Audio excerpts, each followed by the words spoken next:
I'm photographer David duChemin, and this is Vision is Better, a sometimes weekly podcast about the craft and art of photography. Welcome here.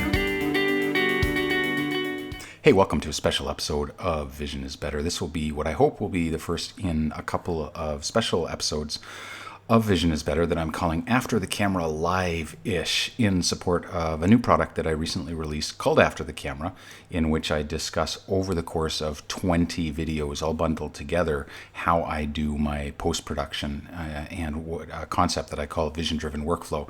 And I won't explain the vision-driven workflow because that's what the 20 episodes of After the Camera are for, but one of the things I did when I released this was said that I would love to talk through any questions that people that bought the product and have been working through the material have had about post-production and that sort of thing. And so one of the things I did was say, if you'd like to submit one of your photographs, I would love to show you give you some of my thoughts about it.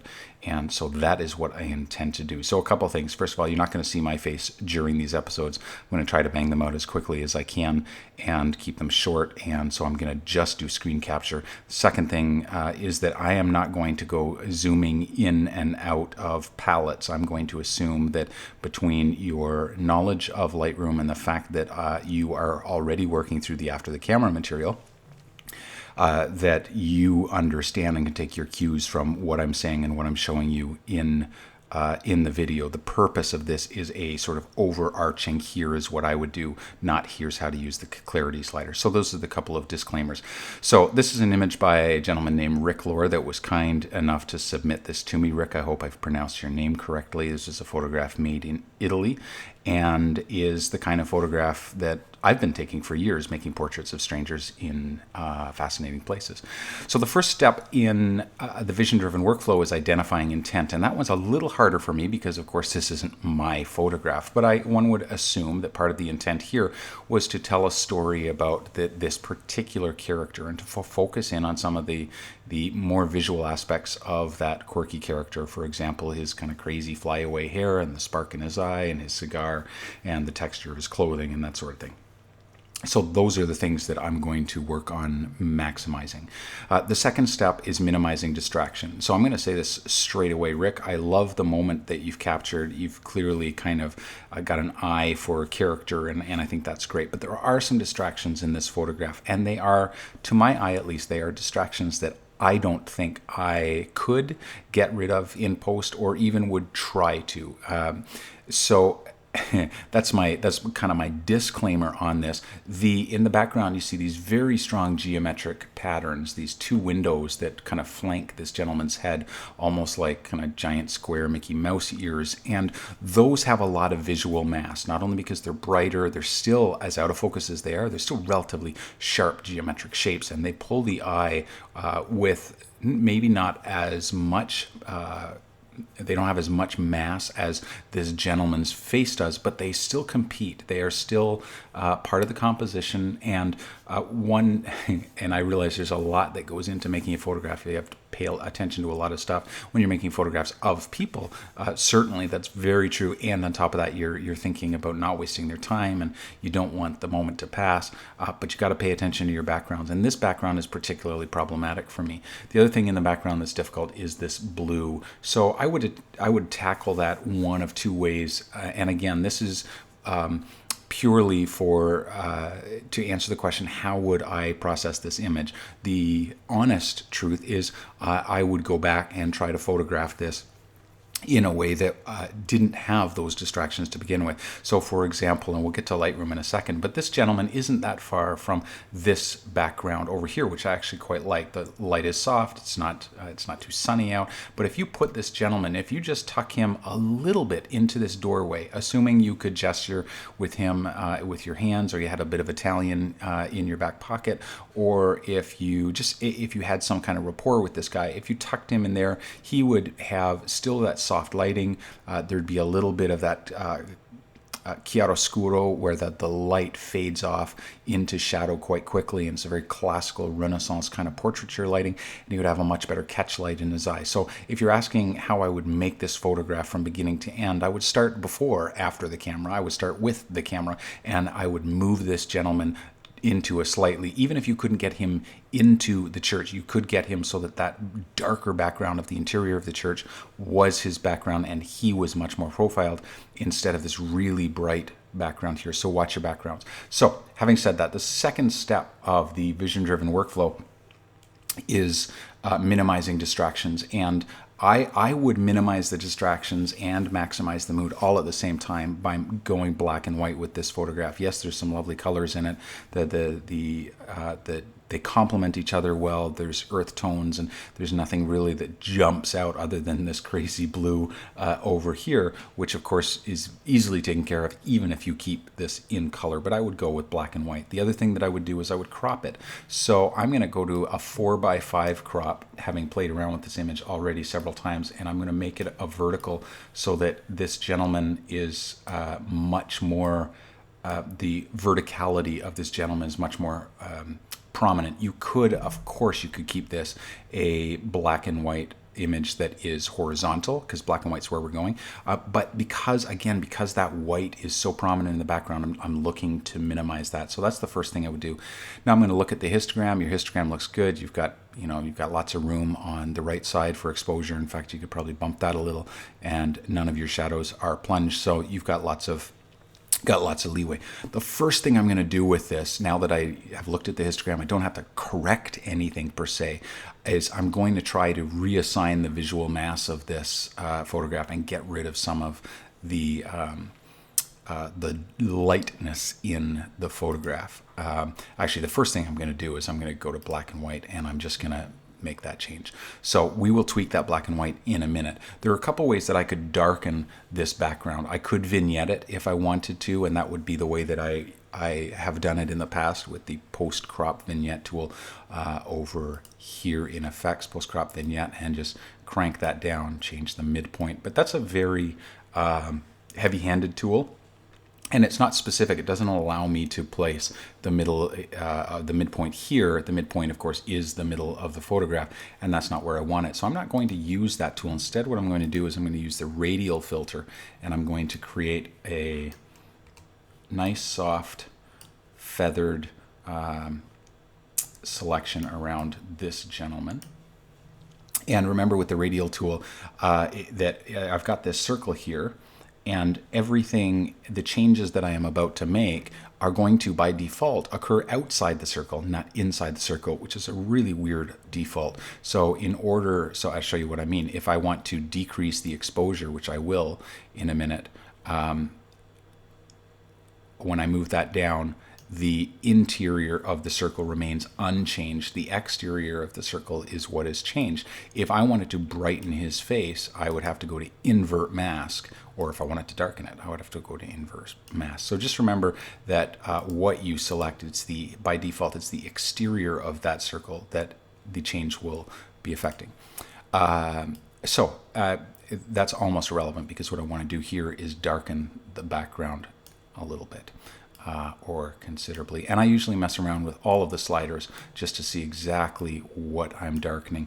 Now, again, this is going to be a little coarse. I would spend a lot more time with it were it my own image. And as I said, this really is more of a teaching opportunity more than anything else, because I think that the distractions in the back, without going and cloning all that out or something, I would just prefer, just by nature of the way that I work, I would prefer to go back and shoot it again. But if you're asking how would I treat this, assuming these weren't there, that might be one way you could deal with it, is darkening things up again. And very often I will darken things and then find I've gone too far, and I will back off on it a little bit. Really depends on kind of what you're looking for.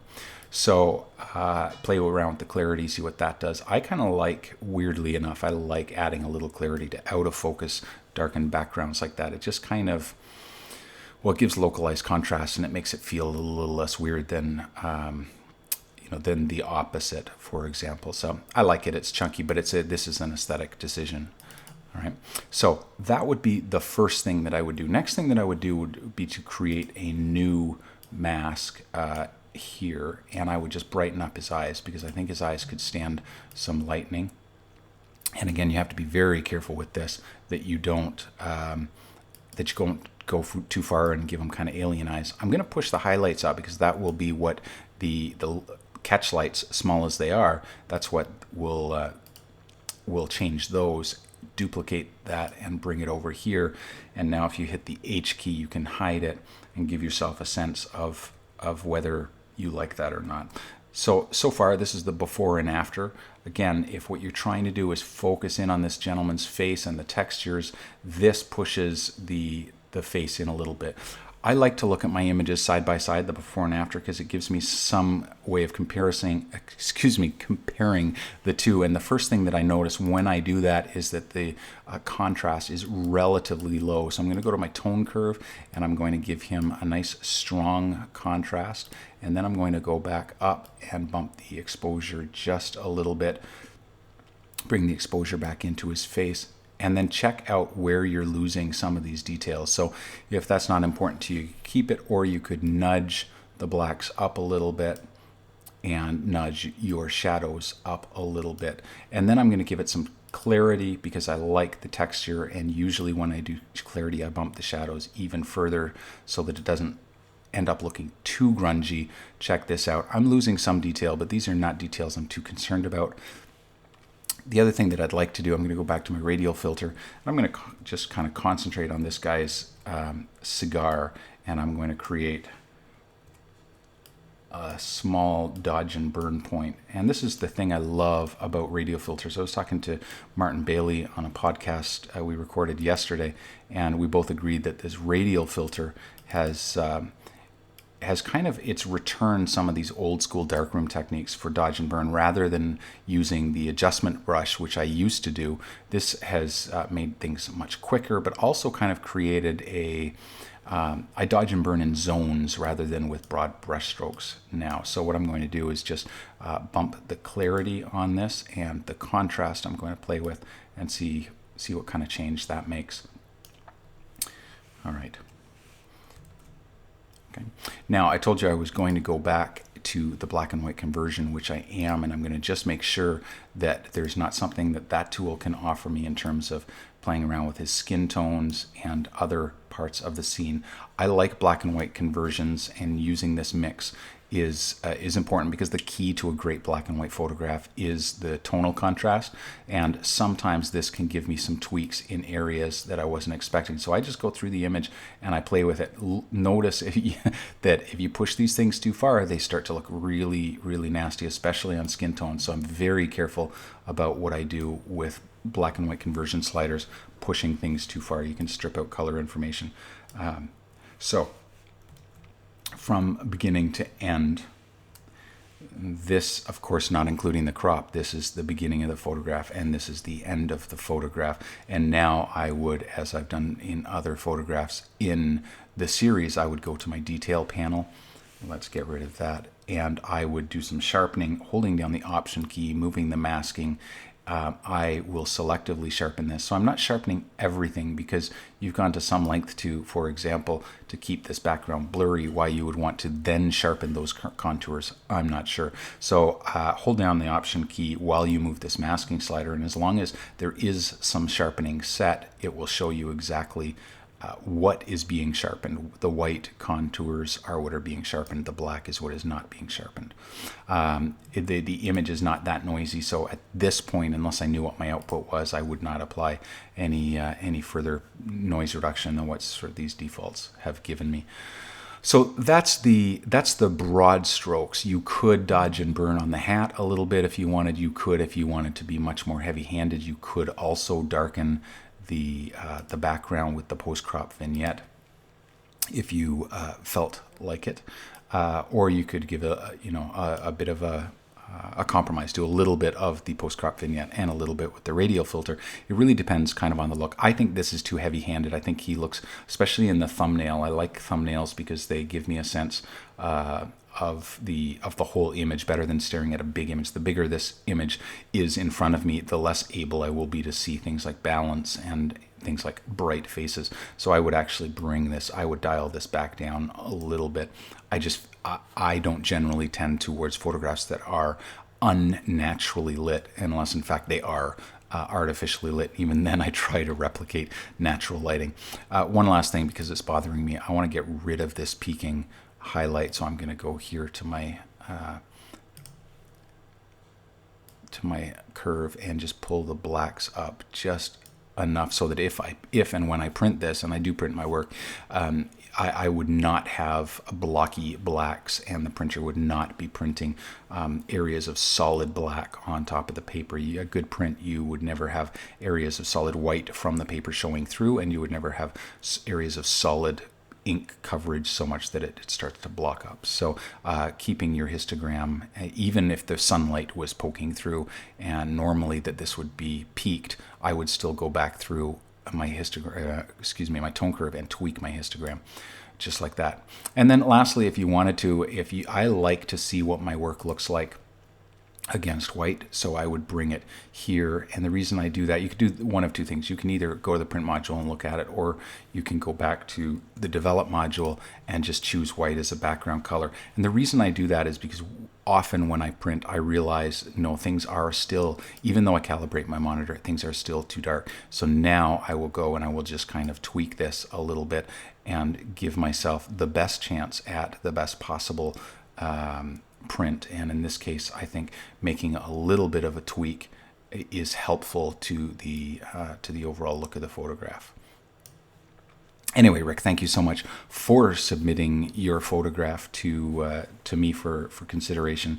I hope you've learned something about my own process, and I hope that will teach you something that you can use in your own process. Join me next time. I plan to do a couple more of these. And for those of you for whom this whole idea is relatively new, you can find After the Camera at craftingvision.com.